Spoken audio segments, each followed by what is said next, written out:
Baik, yang pertama saya khusus malam hari ini ingin mengucapkan selamat ulang tahun HBD, CBD, APBD,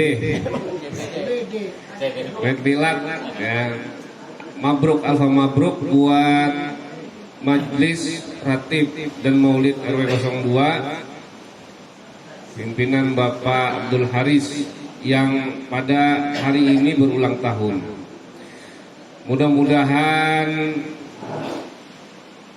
Allah Subhanahu wa taala memberikan kelancaran yang luar biasa, meridhoi apa yang sudah kita lakukan selama 1 tahun ini, dan yang terpenting adalah majelis ini menjadi wadah untuk seluruh warga RW 02 khususnya dan umumnya juga di sekitaran RW 02, menjadi wadah untuk orang-orang yang ingin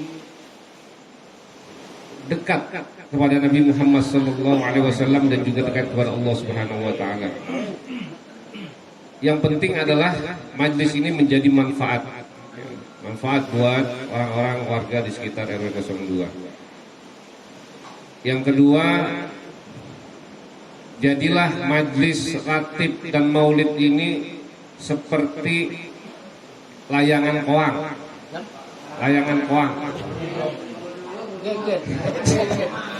Jangan jadi layangan aduan, jadilah layangan koang.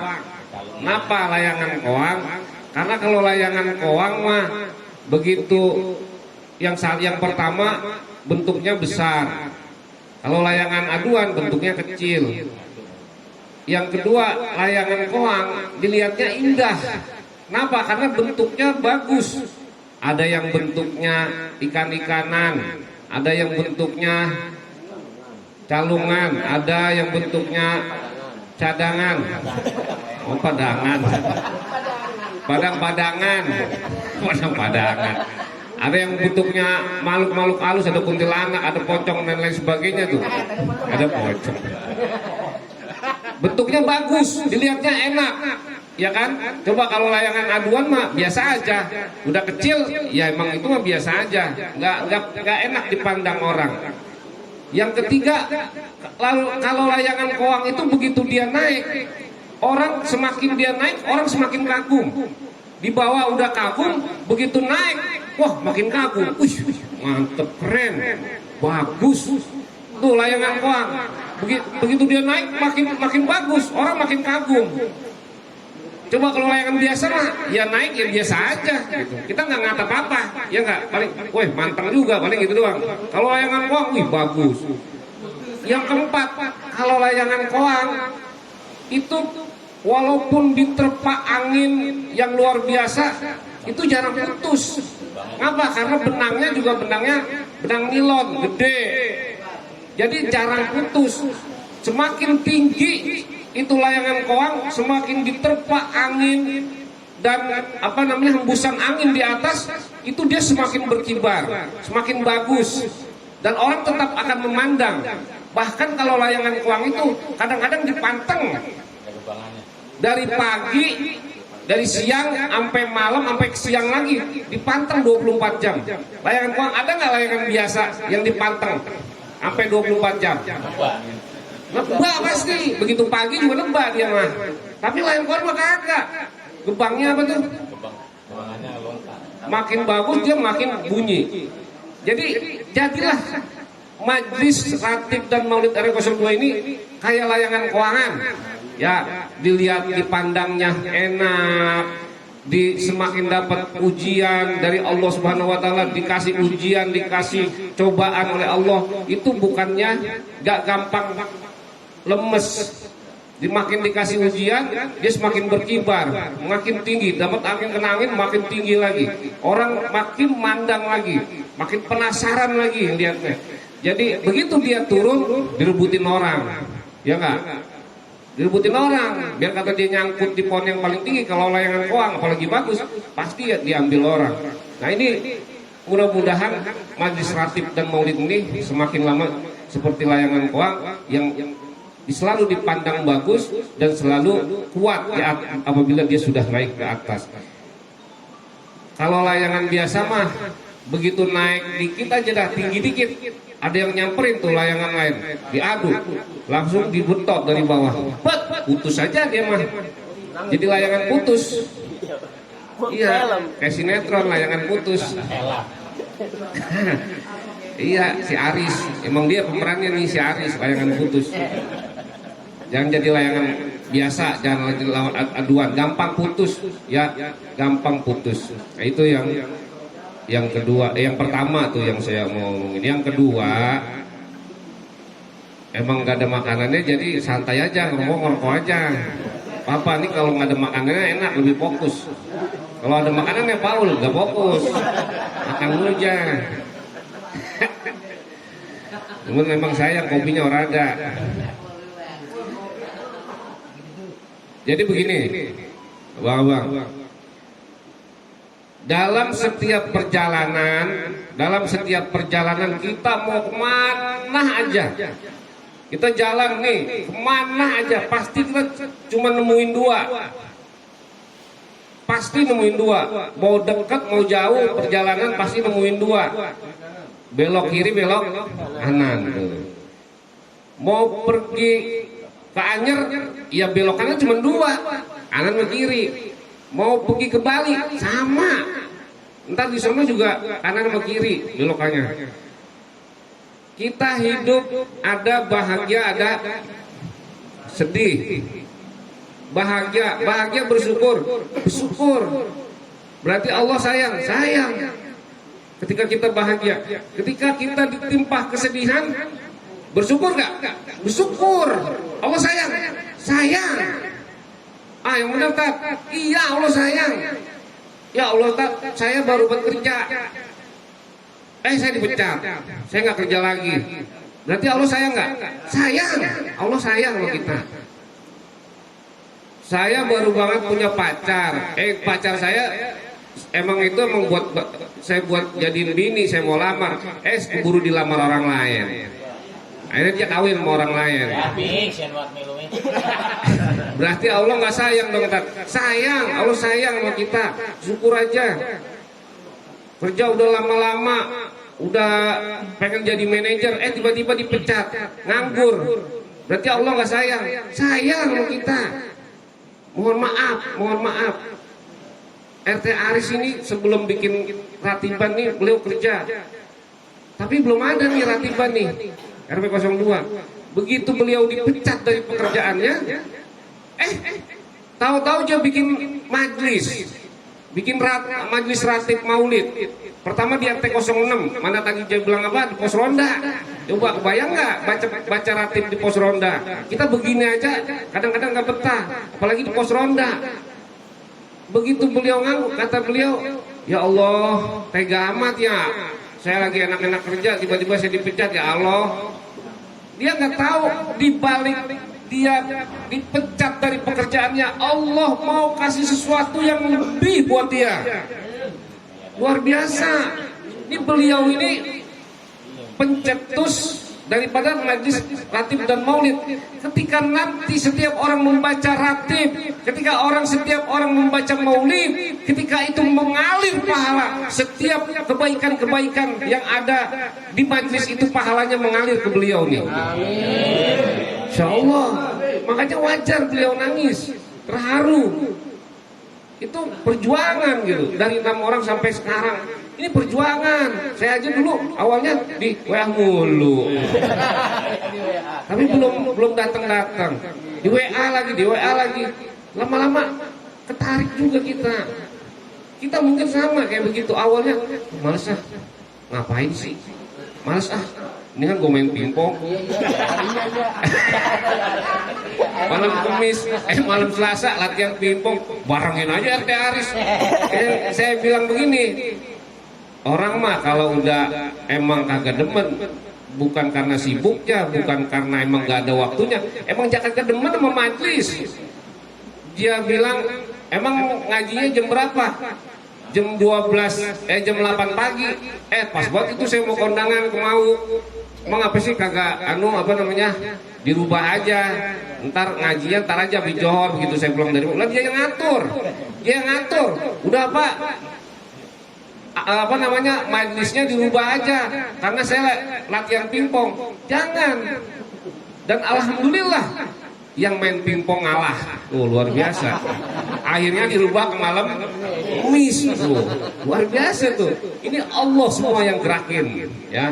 Insya Allah ini beliau terharu nangis tadi itu karena bahagia.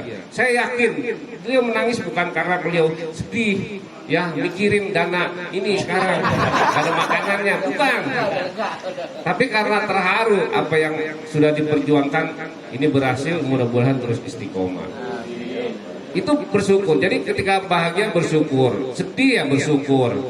Ketika ada orang sehat bersyukur, syukur. Sakit bersyukur sakit. Emang apa tak? Kan kita sakit, gimana bersyukur? Kan sakit mau kagak enak banget. Bersyukur Allah kasih sakit. Kenapa? Ketika Allah kasih seseorang sakit, nih di dalam hadis tuh Allah perintahin 4 malaikat. Malaikat yang pertama Allah perintahin, malaikat, ini orang si Fulan mau sakit. Sekarang yang pertama kamu ambil kekuatannya, tuh orang yang sakit. Diambil tuh sama malaikat. Begitu diambil kekuatannya, lemes aja tuh orang. Ada nggak orang sakit main bola? Ada nggak? Orang sakit meriang, main bola ada nggak? Orang bego, udah sakit meriang, main bola, lemes saja bawaannya. Yang kedua Allah panggil, malaikat, ambil apa namanya, ambil rasa dari lidahnya sehingga dia tidak dapat menikmati lezatnya makanan. Ambil tuh malaikat tuh, ya, sehingga ketika orang sakit nggak enak makan. Ada 2, enak makan enak sama enak makan. Ada beda tuh, makan enak sama enak makan. Kalau makan enak itu makan pecak gurame, makan gondong pucung, jengkol goreng, itu makan enak. Ayam dibayarin lagi gratis sama tepul. Itu makan enak tuh. Tapi kalau enak makan itu berarti orang baru bangun sakit, baru baik makan, tuh enak makan. Lalu nyatanya doyan amat, iya baru enak makan ini, kan gitu kalau orang sakit, ya kan, baru enak makan, tuh. Jadi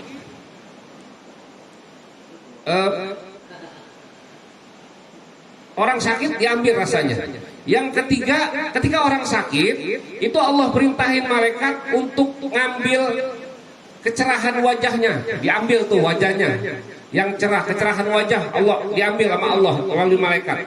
Maka orang yang sakit itu rata-rata wajahnya pucat. Ada nggak orang sakit ke salon? Gak ada. Orang gila, otaknya sakit. Orang sakit ke salon, nggak ada. Ngapa? Emang lu orang sakit malas dandan? Ya udah, pucat aja mukanya. Kita juga orang laki kalau sakit pasti pucat mukanya. Itu diambil sama malaikat tuh. Yang keempat nih, dengerin. Yang keempat, ketika orang sakit, itu Allah perintahkan malaikat untuk ngambil dosa-dosanya. Tuh, diambil dosa-dosanya sama malaikat. Maka orang yang sakit ini gak punya dosa, bersih dari dosa. Apalagi sakitnya lama, diambil itu sakitnya tuh, dosanya tuh melalui sakitnya. Maka kenapa orang sakit mesti bersyukur? Karena dia diambil dosanya oleh Allah Subhanahu wa taala. Makanya mesti bersyukur. Terus kalau kita nengokin orang sakit, biasain minta didoain sama orang yang sakit. Nengokin orang sakit, minta doanya. Bang, doain saya. Ini orang lagi nengokin orang sakit nih. Bang, sakit apaan? Ini udah seminggu agak baik-baik ini, apa tahu dah. Ya udah bang, doain saya ya. Lah, bukan harusnya malu doain gua. Enggak bang, Ini kan abang dosanya lagi diambil sama Allah. Abang bersih dari dosa nih. Ini kesempatan saya minta doa buat abang, karena doa abang insya Allah Allah ijabah. Karena dosa yang ada dalam diri abang sudah diambil oleh Allah Subhanahu Wa Taala. Sallu ala Nabi. Luar biasa. Makanya ini yang kita perlu sadari. Ketemu lagi hidup dan mati. Hidup mati.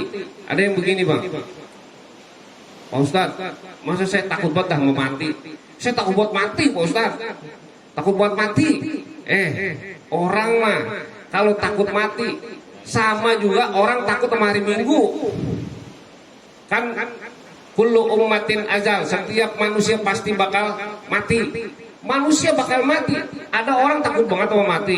Saya takut buat mau mati. Kalau lu takut sama mati, lu sama juga takut ketemu hari Minggu. Coba dah pikirin, takut ketemu hari Minggu. Kira-kira kita bisa nggak ketemu hari Minggu? Bisa nggak? Orang bisa. Nih ada bapaknya ngomong sama anaknya, nak, besok kita pergi yuk. Kemana Pak? Kita pergi ke Anyer. Emang apa Pak? Bapak nggak pengen ketemu hari Minggu. Kali di Anyer mah nggak ada hari Minggu. Lah kata anaknya, dia di Anyer juga hari Minggu Pak besok. Ya udah dah, yang jauhan dikit kita ke Bali aja, ke Bali. Lah di Bali juga besok hari Minggu Pak. Nah, apa PA ya? Hari Minggu juga. Iya, ya udah yang jauhan dah kita ke Mekah. Lah di Mekah juga besok hari Minggu Pak.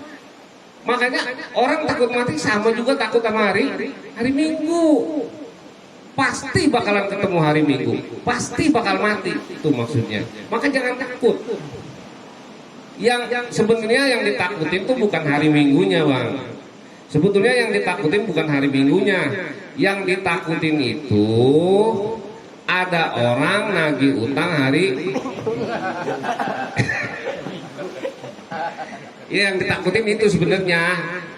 Dahal mah kalau takut sama orang nagih utang gampang, umpet aja, nggak bakal ketahuan.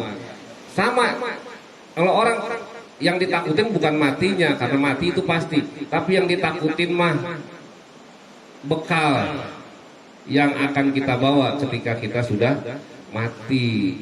Makanya tuh kemarin kan saya kasih tahu tuh waktu di Al-Abdor, maka dikatakan ya man bidun ya hustaqal qad garahu tulul amal walam yajal fi ghaflatin hatta dana tulul amal. Bener nggak?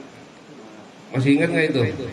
Wahai orang-orang yang selalu sibuk dengan urusan dunia, orang-orang yang selalu sibuk sama urusan dunia, jam 5 subuh udah dagang nasi uduk sampai jam 8 pagi mandi pergi ke kantor sampai jam 4 sore dia dagang bubur sampai jam 6 dia dagang lagi, dagang sampai jam 9 dagang nasi goreng, jam 9 dia gojek sampai jam 12 dia pulang, dia ronda. Tuh orang sibuk sama urusan dunia. Itu qad garahu tulul amal. Maka sungguh nih orang itu terlalu panjang angan-angan. Udah yang saya bilang, anak masih SD udah ngurusin kuliahnya. Gimana ya ntar anak gua kuliah? Orang belum punya pacar, udah mikirin punya anak, kan geblek. Belum punya pacar, udah mikirin anak. Ntar kalau gua punya anak gimana ya? Nah, itu terlalu panjang angan-angan. Hah? Ngomong nggak kawin, ngomong lagi aja. Nah itu ada terusannya tuh bang. Kan terakhir hatta dana minhu ajal. Tahu-tahu lagi kesibuk sama urusan dunia, tiba-tiba ngelihat ngaca, ya Allah gua udah tua, ya Allah ajal gua udah dekat, rambut gua udah putih, mata gua udah turun, kulit udah keriput, baru sadar udah tua nih, baru sadar. Nah ada terusannya tuh kata ulama, wal mautu ya'ti baktatan, bahwa kematian itu adalah tiba-tiba, datangnya tiba-tiba. Wal mautu ya'ti baktatan wal qabru sundukul amal. Terusannya Isbir ala ahwaliha lal mauta illa bil ajal. Al mautu ya tiba-tiba, maut itu datang tiba-tiba. Lah tadi jam 9 dia masih ngobrol sama gua. Tiba-tiba diumumin di masjid. Innalillahi wa inna ilaihi rajiun, telah meninggal dunia si lah tadi jam 9 sama gua itu. Begitu dapat jam 11 diumumin. Dia ke rumahnya, emang apa mulanya? Kan tadi dia lagi ngobrol sama saya pagi-pagi ke rumah ngopi. Jam 9 kagak apa-apa. Ngapa tahu-tahu itu jam mati? Ya emang bener sama abang jam 9. Begitu dapat jam 10 pulang, mandi, habis mandi makan jadi tidur. Begitu jam 11 dibangunin, udah nggak bangun lagi, mati. Tuh al-mautu ya'ti baghtatan. Terusannya wal qabru sundukul amal. Kubur itu adalah petinya amal. Kubur petinya amal. Bagaimana sih maksudnya? Nanti di kuburan itu tiap 1 jam dibuka tuh peti. Peti dalam kuburan itu dibuka. Peti itu apa? Itu amal-amal kita. Dibuka setiap 1 jam. 1 jam dibuka peti 1 di 1 jam, jam 6. Misalnya nih sekarang jam berapa? Jam 8 tadi kita mulai jam 8. Jam 8 petinya dibuka. Tanggal sekian hari sekian di Anyer. Jam 8 dibuka, jam 8 malam. Wih, isinya emas permata. Tuh, emas permata. Jam 9 dibuka lagi, kan tiap 1 jam. Begitu dibuka, wih, emas permata. Jam 10, jam 9 sampai jam 10 dibuka lagi. Wah, masih emas permata isinya. Begitu dapat jam 10, jam 11 dibuka, wih, masih permata juga. Jam 10 sampai jam 11. Begitu dibuka jam 11 sampai jam 12. Begitu dibuka, isunya kalajengking, ular, apalagi gonggok. Lah, kan jam 10 sampai jam 11 saya ngaji.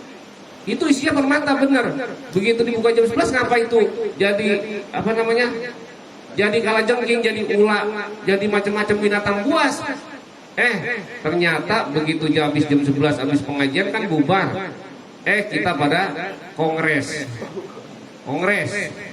Kongko kagak beres-beres. Siapa aja kita omongin. Siapa aja kita jelek-jelekin. Itu sampai jam 11 isinya apa tuh? Kalajengking. Dibuka lagi dari jam 12 sampai jam 5 subuh. Isinya kosong semua. Tiap 1 jam kosong semua. Lah kok kosong? Ya pakai tidur. Tidurnya kagak diniatin buat ibadah. Begitu kagak diniatin buat ibadah, kosong udah. Kosong nggak ada apa-apa. Tuh namanya al-qabru sundukul amal. Kubur itu tempat petinya amal. Ntar amal kita dihitung di situ. Selanjutnya isbir ala ahwaliha, bersabarlah dengan keadaan nanti kamu di kuburan. Emang apa? Ya kita melakukan hal-hal yang ada di dunia, waktu di dunia kita ngelakuin yang jelek-jelek, ya udah sabarin aja, sabar. Kita nggak ngelakuin kebaikan waktu di dunia, di kubur disiksa, ya udah sabar aja. Sabar, udah digecek, diiles, digebok, gapain aja, udah sabar aja. Terakhir, lal mauta illa bil ajal, nggak ada kematian itu kecuali karena ajal. Jadi kalau ada yang meninggal dunia, ya emang udah ajalnya. Ya, lal mauta illa bil ajal. Kata istrinya begini, lagian abang emang apa lewat sono? Biasanya dia lewat Cipulir, Woyon Lama. Dia kerja lewat Ciledug. Kata istrinya, lagian abang biasa kerja lewat Cipulir, abang lewat Ciledug, mati kan jadinya, ketabrak. Begitu lewat Ciledug dia ketabrak. Dulu Pak kemarin-kemarin lewat Cipulir nggak ngapa-ngapa, begitu lewat Ciledug dia ketabrak. Kata bininya, lagian abang lewat sono, coba kalau lewat sini, abang kagak bakalan ketabrak, mati. Tuh, itu namanya nggak terima. Mau dia lewat Ciledug, mau lewat Cipulir, mati juga, emang udah ajalnya, mau mati pasti mati. Ada orang tetangga, teman saya punya tetangga, waktu hari Sabtu dia bilang begini sama bininya, pagi-pagi karena dia begadang, pagi-pagi dia ngomong, Neng, ntar bangunin abang 8:30, soalnya abang udah janji sama anak-anak mau ke Ragunan, bangunin 8:30. Begitu dapat 8:30 dibangunin sama bininya, ya kan? Begitu bangun, lakinya cuci muka, Dia keluar, itu di rumahnya lagi ada pasang kanopi, ada orang kerja pasang kanopi. Bukan bininya Ustadz Aulia, Nopi, bukan. Pasang kanopi, begitu dia nongol ke depan, ngelihat ke depan, dia cuma mau ngeliat doang yang kerja. Tahu-tahu tuh anon kanopi ambruk. Ambruk nimpah ke dia, mati. Kata bininya begini, bininya histeris katanya, lagian coba kalau tadi 8:30 saya kagak bangunin, pasti abang kagak mati. Padahal mah dia kagak bangunin, ya mati juga. Lal mauta illa bil ajal. Kematian itu memang karena sudah ajal. Jadi idza jaa ajaluhum la yastakhiruna sa'atan wa la yastaqimun. Udah ajalnya ya kagak bakal bisa kemana mana. Jadi inilah pengajian kita yang memang sudah hampir 1 tahun ini berjalan, yang mudah-mudahan apa yang kita niatkan dari pengajian ini semuanya ikhlas karena Allah Subhanahu wa taala. Yang datang jamaahnya ikhlas, yang ngajarin yang jadi pengajarnya ikhlas.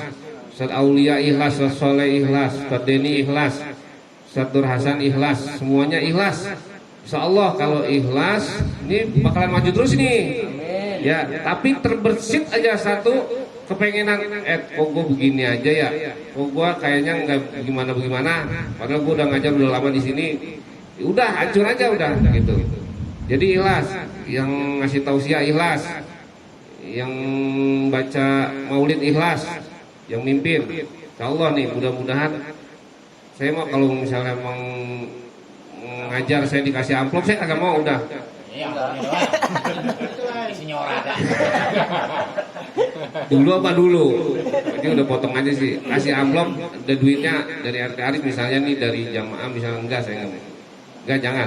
Pokoknya ini kita semua berangkat dari keikhlasan. Jadi semua kita akan menjadi orang-orang yang ikhlas, yang mudah-mudahan ini tabungan. Masalahnya ini tabungan beneran. Ini tabungan kita buat kita nanti di akhirat. Di dunia ini tabungan kita luar biasa. Buktikan. Kalau nggak percaya mati duluan deh bang. Mati duluan. Buktiin nih. Ini menjadi catatan amal baik yang luar biasa. Makanya semuanya ayo kita niat dengan ikhlas. Kecuali kalau memang ada yang hajatan, ada sunatan, terus kita dibawa ke sono, kita suruh ceramah, terus dikasih duit, nggak apa-apa. Setaulia dibuat amplopin, nggak apa-apa. Tapi kalau yang memang dasarnya memang kita ini, lebih baik jangan, kita ikhlaskan aja itu semua. Insyaallah mudah-mudahan dengan semua niat hati yang ikhlas, Allah ridha, Allah kabulkan segala macam doa-doa yang kita panjatkan selalu di malam Selasa ini. Wabil khusus hajat-hajat kita yang kita selalu minta, karena Allah sudah katakan ud'uni astajib lakum. Insyaallah doa, apalagi doa orang-orang yang memang ikhlas dengan ratib yang kita panjatkan, ini mudah-mudahan Allah ijabah semuanya. Walaupun gak sekarang, nanti insyaallah di Lauhil Mahfuz itu kita nanti tiba-tiba kaget, apa? Dikasih hadiah sama Allah banyak banget, berkarung-karung. Lah ini apaan Allah? Kok banyak banget ini? Ini adalah doa-doamu dulu waktu di dunia yang belum aku ijabah. Nih sekarang aku kasih sekarang. Jadi kalau ada orang doa terus dia ngerasa kagak diijabah sama Allah, jangan bersujud sama Allah, tetap husnuzon. Kenapa? Karena doa itu nanti kalau nggak dikabulkan di dunia, Allah kasih nanti di Lauhil Mahfuz, di akhirat Allah kasih tuh. Sampai kita kaget, ternyata doa-doa kita itu dikumpulin sama Allah, dikasih ke kita pada saat nanti. Ya, ada yang dibalas di dunia, ada yang melalui anak-anak kita, rezekinya lewat istri kita, tapi ada yang dibalas nanti di akhirat. Makanya terus berdoa, yakin bahwa Allah akan diijabah. Ini saja dari saya, kurang lebihnya mohon maaf. Wabillahi taufiq wal hidayah. Wassalamualaikum warahmatullahi wabarakatuh.